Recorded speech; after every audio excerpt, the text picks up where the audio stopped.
मेरे ख्याल से तुमने ये सुना होगा कि वक्त, हालात और जज्बात कभी भी बदल सकते हैं, तो ये चीज इस मूवी पर काफी फिट बैठती है। ओवर योर डेड बॉडी एक ऐसी मूवी है जो तुम्हें बिना बताए एक चीज से दूसरी चीज पर शिफ्ट कर जाती है। ये फिल्म एक कपल की कहानी को हमें बताती है जो कि अपनी लाइफ से थोड़ा सा तंग और टायर्ड हो चुके हैं, इसलिए वो डिसीजन लेते हैं कि क्यों ना हम पहाड़ों के बीच अपने एक ओल्ड कैबिन में जाकर रहे हैं कुछ टाइम के लिए, ताकि जो उनका रिलेशनशिप भी खराब चल रहा है वो सब ठीक हो सके एंड फाइनली वो हील वगैरह हो जाए इन सभी चीजों से जो उनकी लाइफ में प्रॉब्लम्स चल रही हैं। इंडिया में फिलहाल मुझे नहीं लगता ये सब कुछ है, पर वेस्टर्न कल्चर में ये काफी ज्यादा हो रहा है। मतलब हाँ, लोग दूर दराज के एरियाज में कभी कभार निकल जाते हैं अपने आप को जानने पहचानने के लिए, एंड इन दोनों के अपने कुछ सीक्रेट्स हैं जो एक दूसरे से छुपा रहे हैं। अब वो क्या है क्या नहीं ये सब तुम्हें मूवी बताएगी। देखो, शुरुआत में पिक्चर हमें इन मियाँ बीवी के रिलेशनशिप को दिखाती है कि भाई ये एक दूसरे से नाखुश हैं, नोक झोंक होती रहती है एंड ये बात इन दोनों को ही पता है, लेकिन दोनों प्रिटेंड ऐसा करते हैं कि जैसे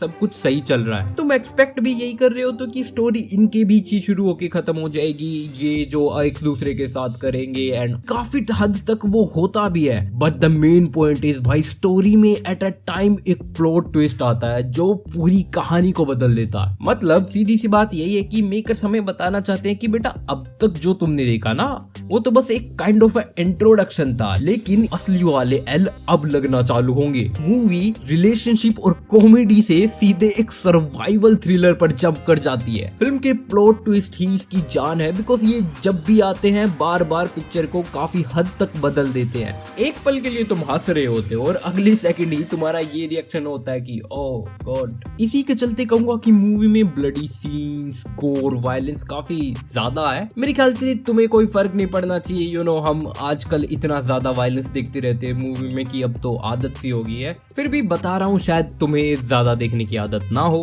कैरेक्टर्स की बात करें तो वो सीरियस और बकचोद दोनों ही है। हर कोई तुम्हें थोड़ा सा बेवकूफ और समझदार दोनों ही लगेगा। दोनों ही मेन लीड्स काफी सॉलिड वाली परफॉर्मेंस देते हैं, जिसके साथ साथ पिक्चर में इनका कैरेक्टर डेवलपमेंट भी काफी अच्छे से होता है। वहीं पर कुछ सीन्स हैं जहाँ पर थोड़ी सी इनकंसिस्टेंसी फील होती है एंड शायद यही पिक्चर का एक वीक पॉइंट हो सकता है। मेरा फेवरेट मोमेंट बताऊं तो भाई वो मेन कैरेक्टर के बाप वाला है। I mean, वो आदमी जब आता है ना, ही कैरीज द ओरा भाई। मुझे एकदम से पिक्चर ऐसा सेफ फील कराते हैं कि ये कुछ करने वाला है। हालांकि उसके बाद जो हुआ वो थोड़ा सा नहीं बताऊं तो सही रहेगा। इन सब के बाद मुझे ये चीज भी काफी अच्छी लगी कि चलो भाई मूवी एक जोनरा से दूसरे जोनरा पर शिफ्ट हो जाती है, लेकिन वो अपने कॉमेडिक एसेंस को भी नहीं छोड़ती। मतलब कि हर किसी कैरेक्टर का एक पॉइंट आता है जहाँ पर वो बेवकूफों वाली हरकतें करता है, चाहे वो कितना ही समझदार दिखाया हो। एक्शन भी काफी रो रखा गया है, कोई बहुत ज्यादा फैंसी चीजें नहीं है, जो कि हमारे मेन कैरेक्टर्स को काइंड ऑफ अपलिफ्ट भी नहीं करता कि हाँ at the end of the day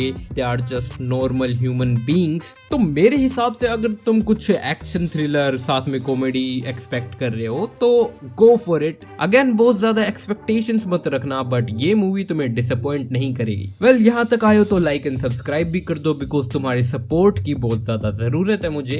and तुमने अगर मूवी देख के रखी है तो कमेंट करके बताओ कि इस मूवी में तुम्हारा फेवरेट पॉइंट कौन सा था। तब तक के लिए अलविदा।